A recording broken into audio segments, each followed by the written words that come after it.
Hello, I'm Alan Capper, South South News in Washington, D.C. And I'm very happy that we are with Congressman Gregory Meeks. And thank you very much for being with us on what is a very busy day in Washington. Now, apart from looking after the interests of your constituents in New York, you are very much involved in international activity with the Foreign Affairs Committee. You're a senior member of that. And when I started looking at the work that the committee does, I've been astonished by the range of everything from the Peace Corps through to supporting UN enforcements. And you've been involved in some of that, I believe. But this must be one of those widest ranging committees in the House. Well, it is, and I think one of the most important. The globe is now a much smaller place than it was 50 and 60 years ago, and more interconnected, and there needs to be more communication with and cooperation with countries all over the world. And you see some shifting, old allies who are still close, new nations being born, developing nations now getting more involved in the overall global economy. So the committee deals with all of that. And the kind of interconnectedness and contact that we have with other nations become extremely important, whether it's trade, whether it's matters of security, whether it's helping eliminate poverty, whether it's human rights. Right. All of that is very important. And the committee has a focus dealing with all of those issues all over the world, which is challenging at times, and other times very rewarding when you can see that you're helping people who otherwise would not be able to help themselves.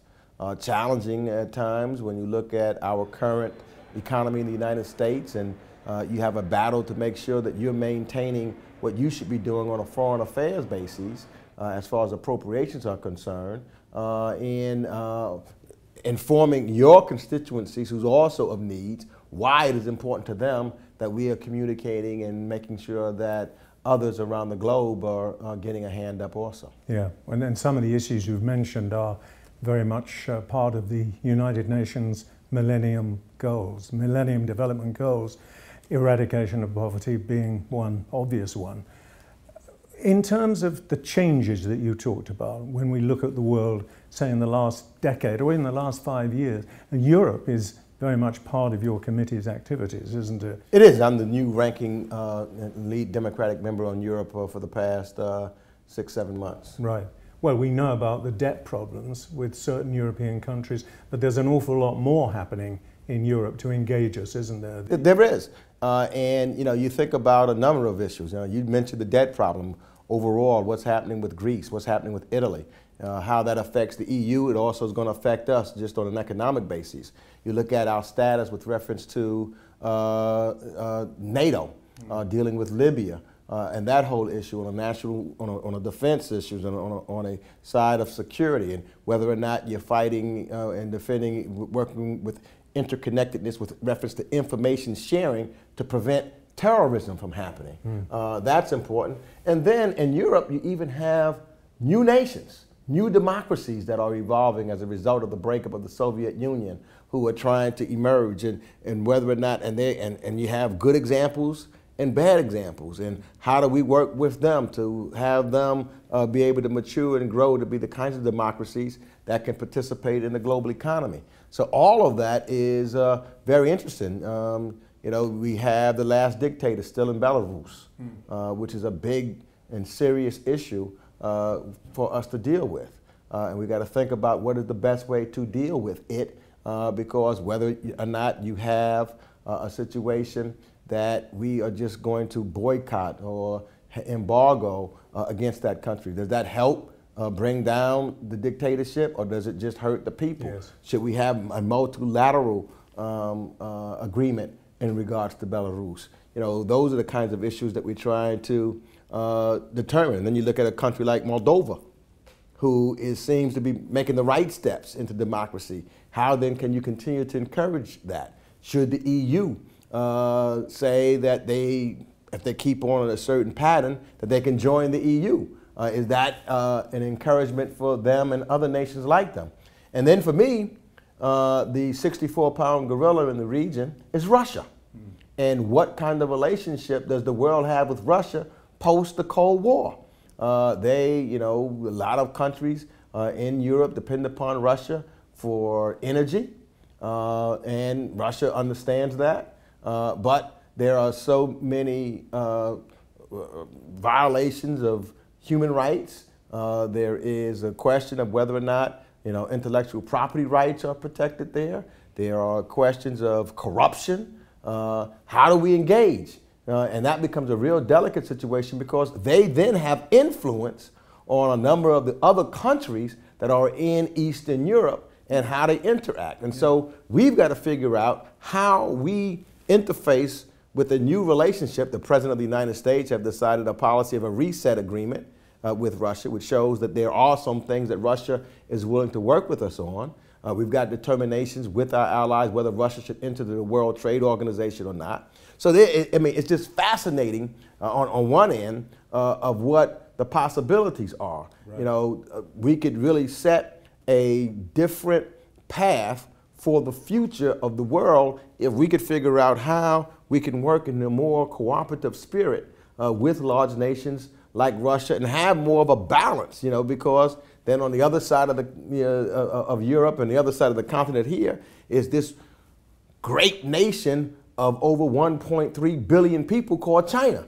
And they're trying to move all over the place. And how do we, work there? So it's both a challenging time and an exciting time to be on a Foreign Affairs Committee and to be working with the United Nations, because the United Nations role now, I think, when it was created, the vision really was for it to be strategically positioned to where we are now so that it can work in various different countries, helping to pull us together, and so that we can work together under one dome, under one leadership, right, to try to make this place that we call Earth a better place. Well, that was really the Millennium Goals, again, in 2000, that they were very, very ambitious. You could say they are, and we'll have a view of that in 2015 when that initial period comes to an end. But when you look at that, those goals depended on a global economy,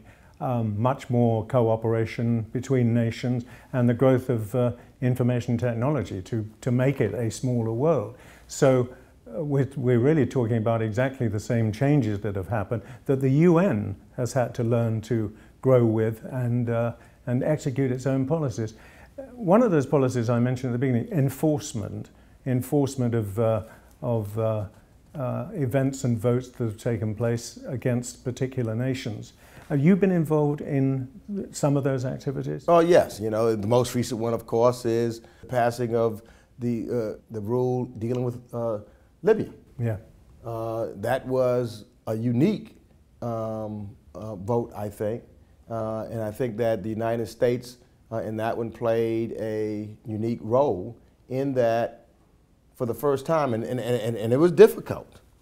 I played a role because it was a hard choice to make, but once you had the European nations vote, along with the Arab states vote, so there you had a situation where it seemed as though the world was coming together to say that we've got to stop an atrocity from happening. Right. And any time you do that, it's a difficult decision. Clearly, the United States engaged in 2 wars already, right, and a lot of other folks engaged in assisting us in those wars. To go in a NATO force with the UN resolution that was passed into Libya was a big deal. And I had to make a decision on what we should do because there was controversy here in the United States. But ultimately, when you have the world coming together like that, to stop an atrocity, I think that's what's supposed to take place. What's supposed to be coming out of that post-war absolutely period, yes. I mean, I just think in history, is always something to learn from. Sometimes I think of the great atrocities that took place during World War II. Think about what and how many millions of lives we could have saved if we had stopped Adolf Hitler early on. Yeah. If the League of Nations had been exactly right and said, hey, here's a guy who's going to annihilate or create a holocaust of millions of people and create a war that 70, 80 million people died in. And we had stopped it by the League of Nations coming together, and we're saying we're not going to allow this to happen.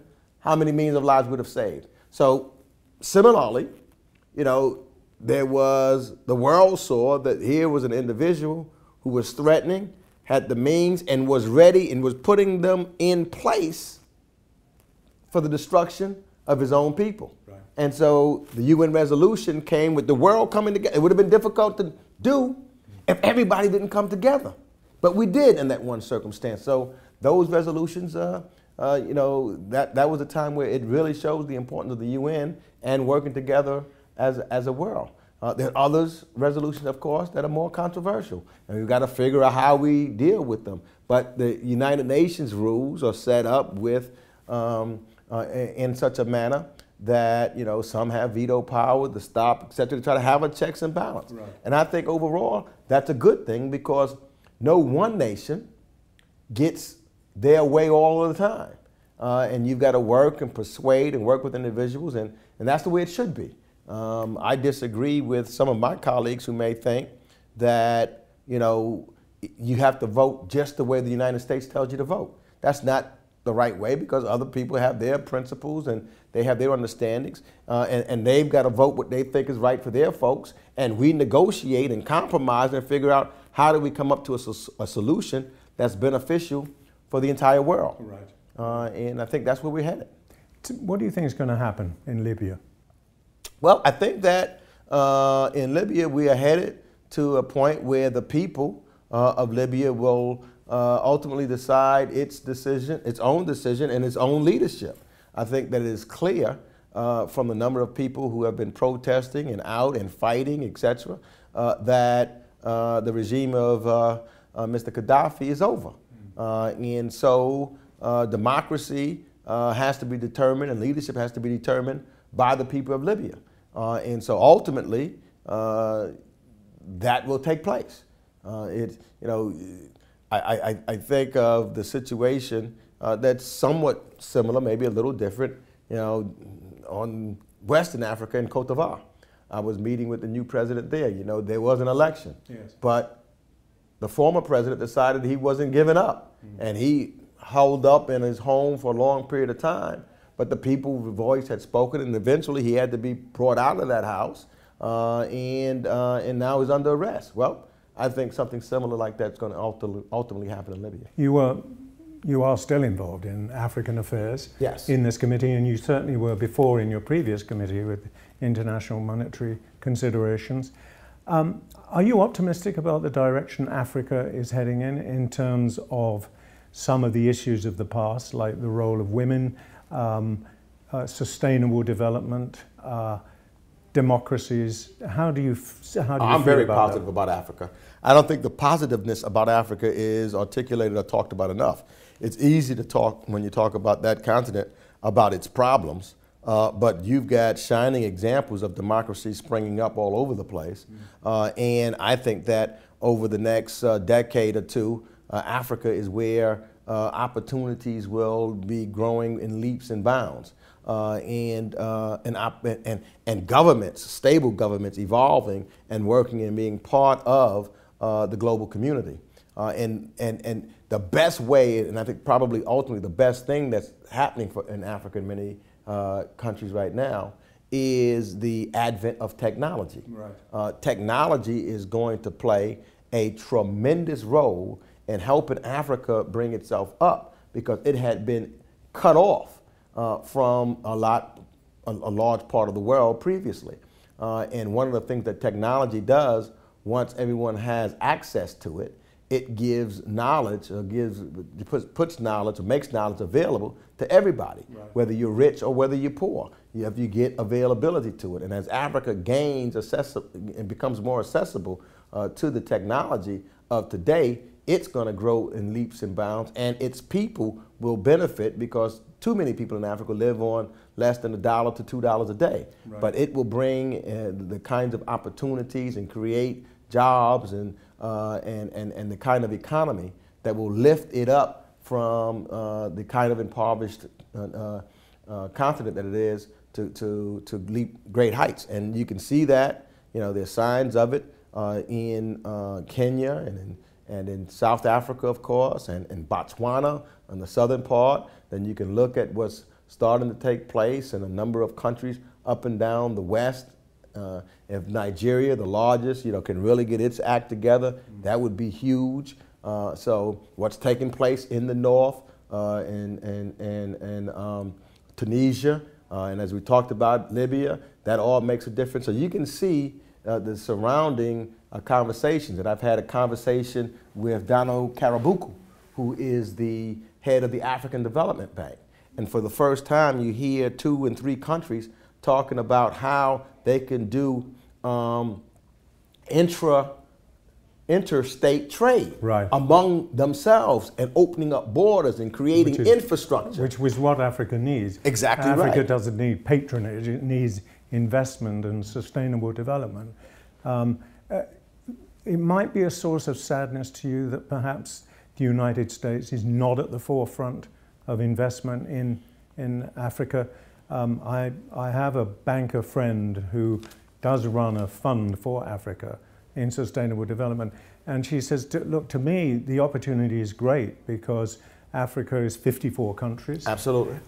It is 30% of the world's resources or more, and yet it attracts 7% of the world's investment. So there's a huge job to be done, and China is already there, India is already there, but we seem to be lagging behind in the United States. Why do you think that is, and what do you think should be done about it? You're absolutely right. And I had a conversation with, and I'm not going to mention who it is, but one of the presidents, one of the heads of states of one of the African nations, and I asked him that. I asked him about the dollars that the United States sends in, and why wouldn't he take more? We've got to figure this out, I think. His answer to me was that, for example, the Chinese would give money without conditions. Yes. Whereas there are conditions to the American dollars. And most of the money that we give will go through USAID, et cetera. Now, that's a good thing and it's a bad thing because it's American taxpayer dollars, and we want to make sure that we're not just giving money to someone and there's bad practices going on, like human rights violations, whereas China may not care about those kinds of things. But at the same time, you cannot not invest and just leave it to the Chinese or someone else to give the money for infrastructure and other things that the continent needs. So my thought pattern is the best way to resolve it is to engage more in investment in actual infrastructure. Let's look at, for example, telecommunications. Right. Nigeria is an example. There's a golden opportunity, whereas you go back 10, 15 years ago, telephones. Yes. There was only about 500,000 lines in all of Nigeria. Yeah.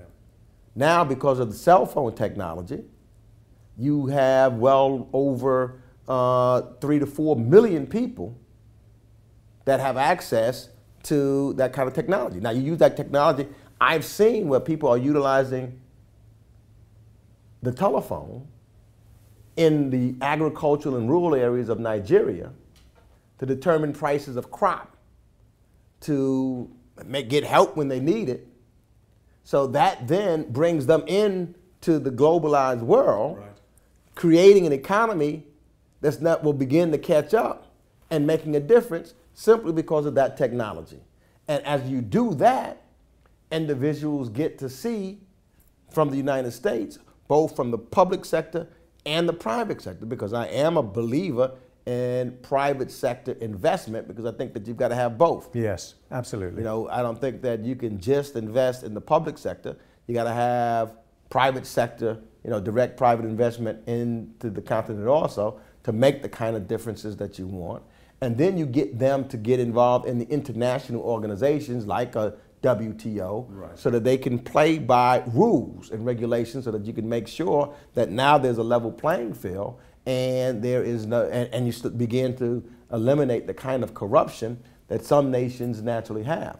And I see that starting to happen to a large extent. You can see corruption receding in places where we won't mention any specific countries, but where we know it has existed and has been a real impediment to investment going in there. And that's exactly right. And what I have seen also is that in some of the countries where we are investing, where we are placing standards, some of these other countries or the people see how well they're doing, and they then want to emulate that and say, we want that too. And know in order to get that, they've got to hold their leaders accountable and root out corruption. And that's what is, I think, beginning to happen. That's what you saw happening in North Africa and Tunisia. So you're optimistic about the economic future of Africa and for its citizens? I'm one that believes that the glass is half full and not half empty. Right. I believe in the human spirit and the human ability. When I think of how far we have come on this globe, it leaves one to be optimistic. Now, you got to be patient. You know, it's easy for me to talk in the United States, but our democracy still isn't perfect, and it really wasn't perfect 50 years out.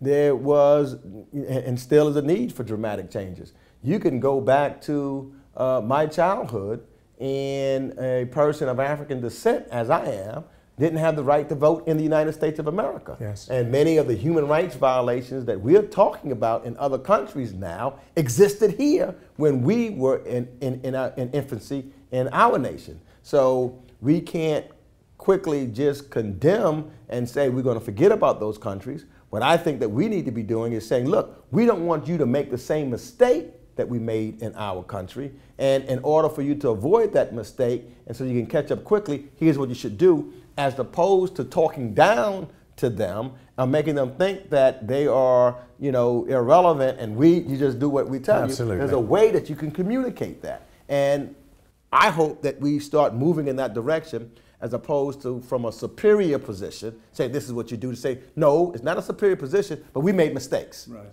And we don't want you to make the same mistakes. Right. And hopefully that will get us to where we need to be in a quicker way. Congressman Gregory Meeks, thank you very much for spending time with us, and good luck to you in the activities of the Foreign Affairs Committee. Thank you. I hope we'll have the chance to talk again. I look forward to it. Thank you very much. Alan Capper, South South News in Washington, D.C.